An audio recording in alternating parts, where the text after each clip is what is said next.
Quero falar sobre uma paternidade segundo o coração de Deus, amém? Porque o modelo de Deus de paternidade fala a respeito de encorajamento, o modelo de Deus de paternidade fala a respeito de proteção, de provisão. Olha que interessante, a Bíblia diz que quando Moisés recebe de Deus uma missão, Moisés olha para ele, olha para a missão e fala: Deus, mas quem sou eu? A resposta de Deus para ele é: eu estarei com você. A paternidade no modelo de Deus sabe que você não tem tudo o que você precisa. Irmão, eu quero pregar essa noite, pega essa chave. Você não tem tudo o que você precisa, mas o fato do pai estar com você já é tudo o que você precisa. Então, às vezes o filho olha para si e fala: eu não tenho o que eu preciso para chegar lá. Mas a chave não é o que você já tem, é o que o pai tem para te dar. Deus, quem sou eu para libertar o povo, para afrontar Faraó, para passar pelo mar? Deus fala para ele: filho, eu sou com você. O salmista em outro momento fala: mesmo que eu ande por um vale de sombra e morte, mal nenhum eu temerei, porque tu estás comigo. A chave da paternidade, segundo o coração de Deus, é o fato de Deus, como um bom pai, nunca deixar o seu filho desamparado. Aí talvez alguns vão dizer: pastor, mas na minha história não é bem assim que funcionou, porque no ano passado eu enfrentei a maior crise da minha história. Porque há 10 anos atrás eu enfrentei um momento difícil na minha casa, porque esse ano eu perdi a minha empresa, ou eu enfrentei um momento difícil de saúde. Irmão, olha para mim, a gente tem que entender que o fato de Deus permitir que algumas coisas aconteçam, não significa que Deus não nos proteja enquanto elas acontecem. O mesmo Deus que permite é o Deus que protege. Deus permitiu a fornalha, mas protegeu na fornalha, inclusive dançou com eles lá dentro. Deus permitiu a tempestade, mas protegeu na tempestade. Deus permitiu o gigante, mas protegeu do gigante. Deus permitiu tudo que os heróis da fé enfrentaram, mas protegeu cada um deles. Então eu tenho que entender que a paternidade de Deus não significa um Deus que me livra o tempo inteiro, mas um Deus que me protege o tempo inteiro. Você está comigo? O problema é que às vezes a gente está com uma paternidade deformada, e a gente acha que um bom pai me livra do processo. Se o teu pai te livra do processo, o teu pai está te poupando da promessa. Porque por mais que meninos possam ouvir de Deus visões de futuro, Deus só faz acontecer quando a gente se torna homem. Deus não tem problema em compartilhar visões e sonhos com meninos. Compartilhou com José quando ele era novo. Compartilhou com inúmeros heróis da fé visões e sonhos. Mas por mais que Deus não tenha problema em compartilhar com você enquanto você é menino, Ele não vai fazer enquanto você não se torna homem. A Bíblia diz que Jesus, Ele crescia em sabedoria diante de Deus e do povo. João Batista crescia em sabedoria diante de Deus e do povo, até que chegou o dia em que Ele se revelou para Israel. Irmão, olha para mim, Jesus cresceu em secreto antes de se revelar em público. Cadê Jesus? Cadê Jesus? Mandaram matar todos os primogênitos, queriam pará-lo antes do ministério dele começar. Cadê Jesus, irmão? Está no deserto. Cadê Jesus? Está na sinagoga. Cadê Jesus? Ele está aprendendo. Até que chega um dia que Jesus se levanta. Porque antes da gente começar a liberar em público, a gente precisa gerar em secreto. Então a paternidade, segundo o coração de Deus, ela prepara antes do envio, ela prepara antes da promessa. Por quê, irmão? Porque se Deus não nos preparar antes de receber, aquilo que Ele vai dar para a gente vai se tornar o nosso tropeço. Irmão, olha o que a Bíblia diz: não se coloca vinho novo sobre odre velha. A gente pode achar que isso é um castigo de Deus, mas isso é uma proteção de Deus. Porque o vinho novo, quando era colocado numa odre velha, a odre velha não suportava o poder do vinho novo. Então, se você coloca um vinho novo numa odre velha, ela se rompe e se perde a odre e o vinho. Olha para mim, vocês estão comigo? Então Deus está dizendo: eu estou te poupando porque eu te amo. Eu estou te poupando por zelo, não porque eu não quero dar, porque isso não é bom para você agora. Então, renova a tua odre e eu derramo o meu vinho. Essa é a paternidade no padrão de Deus. Não é um pai que dá tudo na hora que a gente quer, é um pai que dá na hora que a gente está pronto para receber. Então o que a gente tem que entender é que Deus sempre está pronto para dar. Talvez o que está faltando em mim é estar pronto para receber o que Ele sempre quis me dar. Você acha que eu não queria poder ter a oportunidade de plantar uma igreja no início da minha conversão? A pergunta é: eu estava pronto para isso? Você acha que eu gostaria de ter a oportunidade de pregar para príncipes da minha geração? A pergunta é: eu estou pronto para isso? Quantos que querem ser pai, mas a pergunta que a gente tem que fazer é: eu estou pronto para isso? Porque quando eu entendo, irmão, que tudo que Deus permite que eu passe é um processo, eu paro de rejeitar o processo, eu começo a abraçar eles. Os processos não são o seu problema, os processos são uma ponte que Deus constrói para te levar para as promessas. O processo separa meninos de homens. Você está comigo? Diga amém. Processo, irmão, processo é libertador, processo ativa dons e chamados, processo forja caráter, processo nos ensina sobre resiliência. Resiliência foi uma palavra de ordem no ano passado. Resiliência nada mais é do que a capacidade de levantar depois que caiu. Não significa que a gente não vai cair, você vai tropeçar, você vai errar. Você vai entrar numa porta que você jura que é de Deus e depois você vai ver que não é. É normal, faz parte. Fala comigo, isso é vida real. Isso é vida real, irmão. Agora o segredo não está da gente ficar com medo e nunca entrar. O segredo está em saber que mesmo se eu tropeçar, o meu Pai está pronto para estender as mãos e me colocar de pé de novo. Você está comigo? Qual é a característica que a gente vê na paternidade de Deus o tempo inteiro? Despertar grandeza. Se a gente fosse falar de grandeza alguns anos atrás, na igreja brasileira principalmente, isso ia ser muito assustador para alguns, porque a gente aprendeu uma teologia que fala que a gente tem que diminuir o tempo inteiro para que ele cresça. Alguns vão dizer, pastor, isso está na Bíblia, eu sei. Mas essa é a fala de João Batista, não de Jesus. Pega essa chave, irmão. Essa é a fala do último profeta de uma antiga aliança, mas não é a fala do segundo Adão da nova aliança. Olha o que João Batista diz, que eu diminua para que ele cresça. Olha o que Jesus diz, vocês são a luz do mundo. Que vocês brilhem como estrelas no universo, para que todos possam ver. Irmão, João Batista está no final de uma aliança limitada da letra, que depende de sacrifício de animais para poder ser perdoado. Jesus é a nova aliança no Espírito, que já pagou o preço, que já pagou o pecado, que já pagou meu passado e já restabeleceu todas as promessas que o pecado me roubou. Irmão, em Cristo eu posso viver como se o pecado nunca tivesse existido. Então Jesus está dizendo, olha, vocês são como estrelas, vocês vão brilhar para que todos vejam a luz de vocês. Esse brilho não fala a respeito de uma vaidade que aponta para você, e essa é a chave, porque é uma linha muito tênue. Esse brilho fala a respeito da luz de Deus que brilha em você. Porque vamos ser sinceros, irmão, vê se faz sentido. Quando eu estou em Deus, se eu como pastor peco, é uma vergonha para o evangelho.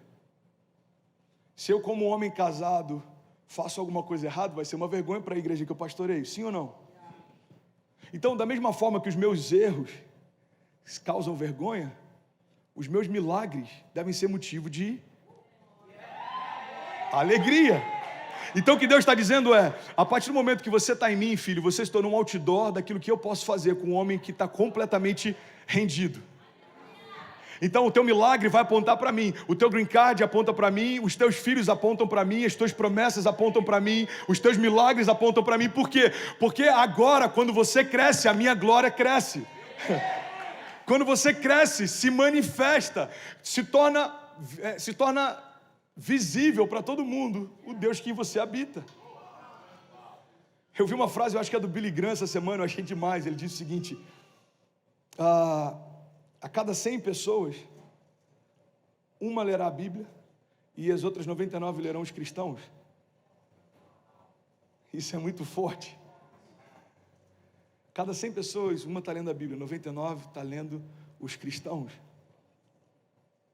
Lembra daquele milagre da mulher do fluxo de sangue? A Bíblia diz que ela tem um pensamento, anos sangrando, anos precisando de um milagre, ela gastou tudo que tinha, recorreu a todos os médicos, ela tentou de todas as formas, mas quando ela ficou sabendo que Jesus estava passando na cidade, ela pensou, se eu tocar na orla das vestes dele, eu vou ser sarada. Irmão, olha o nível de fé e de entendimento dessa mulher. Ela sabia que não precisava nem tocar em Jesus para ser curada. Ela sabia que ela não precisava nem tocar em Jesus para ser curada. Pastor, mas a Bíblia diz que ela tocou em Jesus. Não, a Bíblia não diz que ela tocou em Jesus. A Bíblia diz que ela tocou naquilo que tocava Jesus. Ela tocou na roupa de Jesus. Então essa mulher entendeu um princípio. A glória de Deus na nova aliança é algo tão poderoso que se eu tocar naquilo que toca ele, eu vou receber o que eu preciso. Você está comigo? É esse princípio que Deus usa para nós. Tem pessoas que nunca tiveram encontro com Jesus, mas vão ter um encontro com você e vão encontrar Jesus em você. Tem pessoas que nunca ouviram Deus falar, mas vão ouvir você. Tem um amigo que está aqui visitando hoje, e eu não vou falar para não chamar atenção, mas hoje pela manhã veio um casal, e esse casal falou, cara, eu conheci esse seu amigo uma vez em Nova York, a gente estava num GC, numa célula, e ele liberou uma palavra para mim que, cara, eu nunca vi algo daquele tipo. É como se fosse uma visão que ele estava tendo, e ele estava impressionado, falando sobre palavras de sabedoria e palavras de revelação. E ele falou, cara, e exatamente o que ele falou aconteceu. Você vê, alguém ouviu Jesus falar e falou para quem nunca tinha ouvido ele falar. Esse é o princípio do Evangelho. Então, por que eu estou compartilhando isso essa noite? Porque eu creio que quando você despertar para a grandeza, tudo ao teu redor vai começar a se tornar grande também. Tua família vai começar a sonhar com grandeza também. Irmão, grandeza, entende isso? Grandeza não é algo que se constrói em dias, ok? Eu lembro de uma frase do Irving McManus, alguns anos atrás, ele falou, a fama se constrói em dias, a grandeza é o trabalho de uma vida inteira. Grandeza tem a ver com você construir legado, grandeza tem a ver com você construir uma vida que vale a pena ser compartilhado. Irmão, é construir algo que vale a pena ser lembrado mesmo depois de você não estar mais aqui. Billy Graham construiu grandeza. E eu não sei por que eu estou falando dele hoje, mas pode fazer sentido para alguém, tá? Alguém está recebendo algo de Deus essa noite? Olha que interessante, quando Billy Graham morreu, no velório dele, colocaram o caixão dele e o púlpito na frente. Eu lembro como se fosse hoje, isso me impactou demais, cara. Eu estava acompanhando algumas reportagens do velório dele, e aí o filho dele foi falar. E o filho falou, o meu pai pregou até na sua morte. Ele pregava sobre o céu, escreveu sobre o céu, falava sobre o céu. Agora a mensagem dele se tornou real. Meu pai foi para o céu. Irmão, no velório de alguém que construiu uma vida grande, ele fala mesmo sem precisar falar. Você está comigo? Cara, está diferente aqui hoje, amém? Ele fala até sem precisar falar. O que é isso? É legado. Fala comigo, legado. Legado é completamente diferente de herança. Herança é algo que você dá para alguém. Herança é algo que você deixa para alguém. Legado é algo que você deixa em alguém. Então a herança você pode perder, o legado é impossível, está dentro de você. Se tornou parte de quem você é. É forte, não é, mano? Eu pastorei há alguns anos, eu conheci pessoas que receberam a herança dos seus pais, mas a última coisa que eles querem é ser como seus pais eram. E aí, cara, fala da sua história. Cara, eu recebi uma herança do meu pai, mudou minha vida. Uau, que legal. E aí, como é que seu pai era e tal? Cara, meu pai, enfim, eu prefiro não falar nisso. Ou então, meu pai não foi um cara muito legal. E você percebe que o pai deixou algo para ele, mas não necessariamente deixou algo nele. Herança qualquer um que trabalha bastante pode deixar para alguém. Legado, você precisa de grandeza para compartilhar. Ninguém pode dar o que não tem. Irmão, pega essa chave.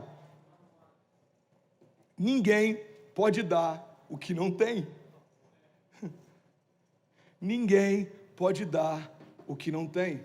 Então, como eu vou compartilhar grandeza com meu filho se não existe grandeza na minha história? Eu falei sobre isso, acho que semana passada, semana retrasada, sobre a responsabilidade que nós temos de gerar nos nossos filhos aquilo que Deus está gerando em nós. Porque o que a gente vê é o seguinte, principalmente na América, tem pais que vêm para cá e falam, meu filho tem 17 anos, ele não quer ir para a igreja, me ajuda a tornar meu filho apaixonado. Eu não consigo tornar o teu filho apaixonado em 6 meses, se ele, 17 anos com você, não conseguiu ver isso em você. Não transfere para mim uma responsabilidade que é sua. Então, você não quer vir, não quer se envolver, não quer participar, você não quer viver por isso. E agora, quando o seu filho está um pouco maior, você quer que ele deseje viver por algo que ele nunca viu ninguém desejando. Eu falei sobre isso 2 semanas atrás, o Lê veio falar comigo ali na sala, ele falou, cara, você acabou comigo, mano, hoje, com a pregação, porque eu lembrei da minha infância. Acabou a pregação, ele falou, eu precisei ligar para meus pais e agradecer. Eu falei, obrigado, eu sou apaixonado pela igreja hoje, porque vocês são apaixonados pela igreja. Uma palavra trouxe clareza para ele. Eu acho que talvez até aquele momento ele nem tinha se ligado que toda essa paixão que ele tem não surgiu do nada, ela foi transferida, isso se chama legado. Ele falou, mano, os meus pais andavam com a gente 45 minutos a pé para ir para a igreja. Ida, não, já está acabando, deixa eu pregar mais um pouco. Alguém me dá mais 5 minutos para pregar? Alguém me dá mais 5 minutos? Amém. Então segura um pouquinho, entra daqui a 3 minutos, só para parecer que está acabando. Jesus. Eu nem consegui entrar na pregação ainda. Dá para a gente fazer uma série sobre isso. Eu tentei hoje de manhã, não consegui, estou tentando hoje à noite, não consegui. Tem alguns tópicos que a gente vai deixar para a semana que vem, quem sabe. E aí ele falou, a gente andava 45 minutos a pé para ir para a igreja e 45 minutos a pé para voltar da igreja. E aí quando meu pai conseguia carona, ele mandava eu e meu irmão na frente e ele voltava de carro. Perdão. Ele mandava eu e meu irmão de carro e ele voltava a pé. Então entende isso, uma criança está vendo paixão nos pais e ele não vai precisar fazer esforço para ser apaixonado. Por quê? Porque isso passou a ser quem ele é. Então eu creio, irmão, eu posso errar de várias formas, mas uma coisa que nunca vai faltar para minha filha é a referência de que o pai dela era apaixonado por Jesus. O vídeo dela, o que me quebrou, eu comecei a ver hoje de manhã, em casa, tomando café, eu parei, eu falei, não, deixa que eu vou terminar de ver na igreja. Uma frase dela, para mim, deu uma sensação do tipo, cara, vale a pena, a gente está indo bem. Ela falou, meu pai é um pastor grande. Olha que louco isso, eu não tinha nem ideia, irmão, e eu estava pregando sobre paternidade que desperta a grandeza. Ela falou, e ele está mudando o mundo. O que uma criança que vê no seu pai alguém que está mudando o mundo vai querer ser quando crescer? Faz sentido? Então quando o mundo tentar falar para ela, você tem que ser igual, ela vai falar, não dá, eu nasci para mudar o mundo, não para me conformar com ele. Irmão, isso é Romanos, transformai-vos, pois, pela renovação do vosso entendimento, para que então possam experimentar qual é a boa, agradável e perfeita vontade de Deus. Alguém que foi gerada por um pai que está transformando o mundo, não vai querer nadar na mesma corrente que o mundo inteiro está nadando.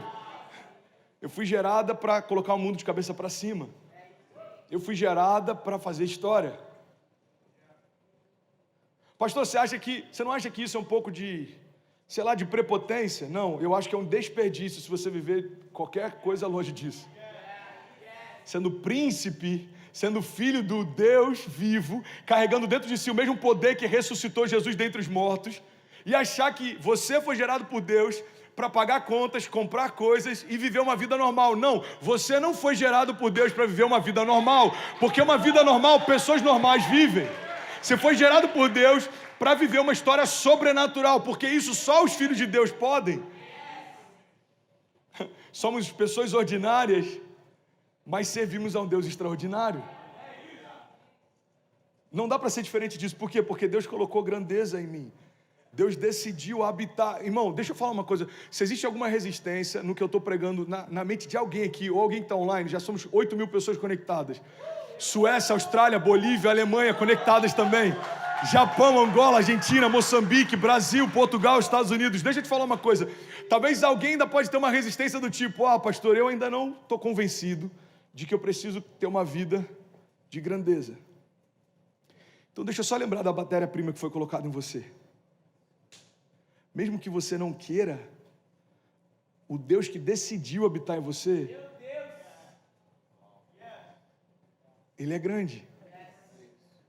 É como um tesouro colocado em vaso de barro.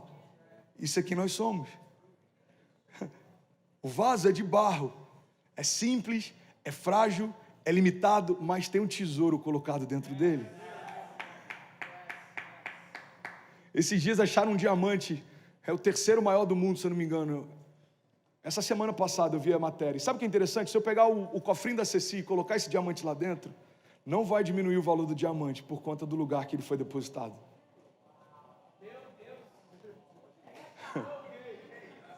Mas certamente vai valorizar o porquinho da Cecília depois que ele for colocado ali. Faz sentido? Assim somos nós. Como vasos de barro com tesouro colocado dentro. Eu carrego a própria vida de Deus. Eu fui lavado pelo sangue de Jesus. Irmão, são verdades bíblicas que a gente tem que trazer à nossa memória em todo o tempo. Senão, o nosso evangelho vai se resumir a frases motivacionais. Qual é o princípio fundamental do evangelho? O único que poderia me julgar preferiu morrer no meu lugar. O único Filho de Deus se fez homem para que todos os homens pudessem ser feitos filhos de Deus. Ele era o unigênito. Olha para mim, irmão. E olha que eu não era muito bom em português na época do ensino médio. Mas unigênito significa o único gerado. Jesus era o único filho gerado por Deus. Mas depois que ele se entregou à morte e ressuscitou, ele se tornou primogênito. O que é o primogênito? Primeiro de muitos. O único filho de Deus morreu para que voltasse a se tornar o primeiro de muitos. Então ele se entrega como único e volta como primeiro. E quem que vem depois? Eu, você, a sua família, os seus filhos, os filhos dos seus filhos, os filhos dos filhos dos seus filhos. Você está comigo? Bases fundamentais do evangelho. O sangue de Jesus me lavou. E pelas pisaduras dele eu fui sarado. Isaías 53. Certamente Jesus levou sobre si as minhas doenças e enfermidades. Por que eu sou sarado? Porque aquele que era a própria vida se fez doente para eu me tornar sarado. Aquele que era completamente próspero se fez maldito para eu ser feito abençoado. Aquele que não cometeu pecado se fez pecado por mim para que eu me tornasse justiça de Deus. O maior milagre do evangelho, irmão, é esse milagre da substituição. Jesus tomou meu lugar naquela cruz, tomou a minha coroa naquela cruz, passou a minha vergonha naquela cruz, recebeu o meu jugo naquela cruz, pagou pelos meus pecados naquela cruz. Então eu não posso viver como se aquilo não tivesse sido feito. Você está comigo? O louvor está comigo? Vocês estão comigo? Pega essa chave, irmão. Se você não caminha com uma mentalidade próspera, não significa que o pecado de Jesus vai ser cancelado. Olha, o André não quis utilizar a prosperidade, então vamos voltar atrás e cancelar o sacrifício. Não, o sacrifício não vai ser cancelado, ele já aconteceu. Se você vai usar ou não, é uma escolha sua, mas está disponível. Se você não quer caminhar segundo a grandeza que Deus tem para você, irmão, é uma escolha sua, mas não vai mudar o que Jesus fez, já está pago, já foi consumado. Quando ele está lá, de braços abertos, a Bíblia diz que ele declara em alta voz, tetelestai, está consumado. Pai, eu te entrego o meu espírito, está consumado, foi feito, o preço foi pago.